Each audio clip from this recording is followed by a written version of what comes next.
If I can say anything to our citizens, and particularly to those folks who have kids, no matter whether they're small or teenagers, it's talk to them. Talk to them. We've got to talk to our kids, let them know that this is an isolated instance. It's tragic, it's horrible, but it's isolated. Well, that was the mayor of Aurora, Colorado, the scene of the unspeakable violence that played out late last night and obviously into today. We are continuing our conversation now on guns in America, and for that we're pleased to be joined on the phone right now by Dave Workman, and Dave is with the Second Amendment Foundation. Dave, thank you for a couple minutes. I appreciate it. Well, it's very kind of you to invite me. Well, Dave, let me ask you here. Logical questions come up as yet another senseless shooting here, and there's almost a sense of numbness. We see this play out here with way too much frequency. We've seen it at schools. We've seen it, name it, and now we even see it in a movie theater. One of the things that comes out of this is this guy wouldn't have been able to buy one of the guns that he used, the assault weapon, that killed people last night, if the laws were kept in the books and the assault weapon ban wasn't allowed to sunset. Can you explain to the American public why this nut should have been able to get his hands on an assault weapon, let alone body armor? Why should that be part of an American citizen's right? What he had was not an assault weapon in the first place. From what I understand, it was a semi-automatic AR-15 type rifle that are commonly owned by millions of people all over the country who use them for recreational target shooting, for competition, for hunting. They're pretty common out here in the West where I'm at for all kinds of things. And so that's not really a true assault weapon. I know they call them that, but it's well, no, but this gun specifically, per the authorities, Dave, would have been, and they made it clear, it would have been banned had the law still been in place that was on the books. This was one of the guns that would have been prohibited from purchase. Well, actually, that's not really accurate either, because even while that ban was in effect, people were able to buy those things. They manufactured them with 5-round magazines, I think, and of course the designers of the different firearms took the bayonet lugs off of them. Not that they mattered anyway, but they did the cosmetic things that were required under that law to keep them legal for people to purchase. Let me ask maybe more basic questions. We don't get in the weeds here. 83 people. What's the total number of 71 injured? shot. 71 shot here. Thank you. 71 people were shot by a guy. And the basic question people ask, whether it was after Virginia Tech here, after Columbia, why should people like this be able to get their hands on a gun when clearly they didn't have to go through rigorous background checks, and they obviously are not equipped? It's harder to get a fishing license than it is to get a gun in this country, and people are just sick and tired of just the ease that people have in different states in this country to get their hands on guns that they have no right owning.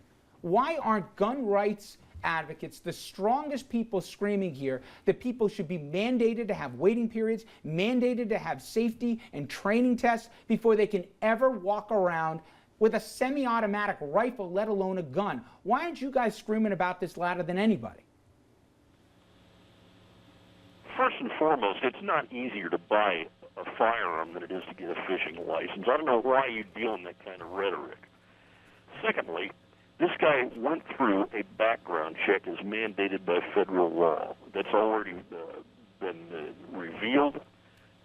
He did all the paperwork. There was nothing in his background at the time that he purchased these firearms, which was over the course of several months, to indicate that he was going to commit a criminal act. Now, unless we start requiring firearms dealers and police agencies to be clairvoyant to figure out what somebody's going to do 6 months or a year down the road, why do you think be clamping down on the civil rights of millions of firearms owners, American citizens, because this guy, and I allude to what the mayor of Aurora said, committed what amounts to an isolated incident. Yes, he opened fire in a crowded theater, a theater that prohibits firearms on its premises as a general policy. They don't even allow licensed concealed carry people inside that theater. Dave, I'm sorry, it's Andrew Whitman on the panel here tonight. I just wanted to ask a question because you talked about the rights and the rights of millions of gun owners. I'm a safe driver. I'm a very good driver. I should have the right to drive 120 miles an hour on the highway, but we have laws in this place because not everybody can and not everybody can do it safely. We think it's in the nation's best interest that not everybody be running around and exercising that right. Why are guns different in that regard than something like that? Clearly there's a public safety issue, and 71 people in Colorado impacted by that safety issue last night. I'm sorry, I didn't get your name, sir. What was it? Andrew. Andrew, first and foremost, driving is not a right, it's a privilege. Driving there's nowhere in the Constitution that I know that driving is a right. Fair enough, but what about the practical application of that, sir? Well, the practical application is there are a lot of people who didn't do anything last night with the same kind of firearms that this guy used in that theater.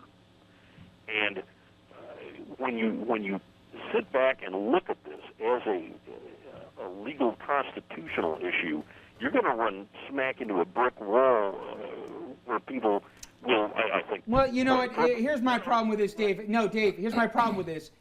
Nobody's talking about, no, Dave, let me finish. No, keep his mic down. Nobody's talking about taking away all guns, and this is what we always pivot to here. Nobody at this table says we got to take away all the guns in America. I'm specifically talking about assault weapons, semi-automatic rifles. Why do we need these guns? And I'm going to bring you in on this, Andy. He says, hey, you know what?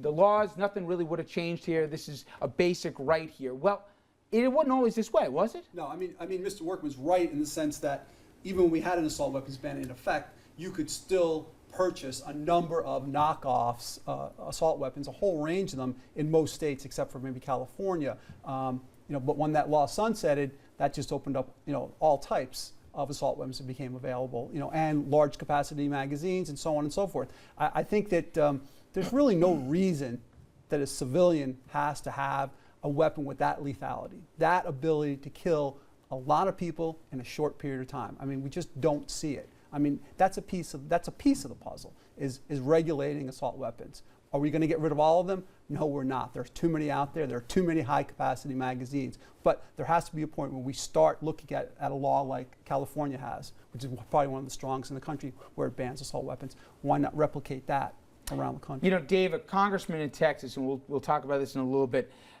he suggested, we need more guns. We need people. He likes the idea of letting people bring guns into bars, which is legal in several states in this country, bring guns into churches, bring guns into college campuses, bring guns here basically into national parks, bring guns everywhere. And he likes the idea of arming more and more people. Are you comfortable with the idea that we actually need more guns in this country, even after what we saw last night? We have more firearms in this country than we've ever had before. In fact, firearms ownership has gone up in the last 3 years. There are now, according to a piece I did yesterday, more than 8 million citizens in this country who are licensed to carry concealed firearms. Open carry is legal in several states.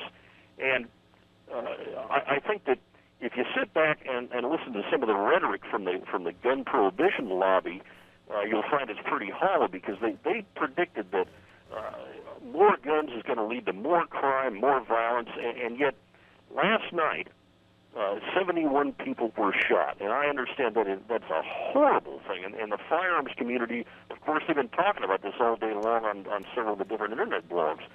Balance that against all the people that were shot last weekend in Chicago in a relatively gun-free zone. You're throwing spit wads at a forest fire. Well, I got a question. You got almost 32,000 people who are dying a year. Forget about those who survive gunshots. 32,000 people die at the hand of a gun every year in America.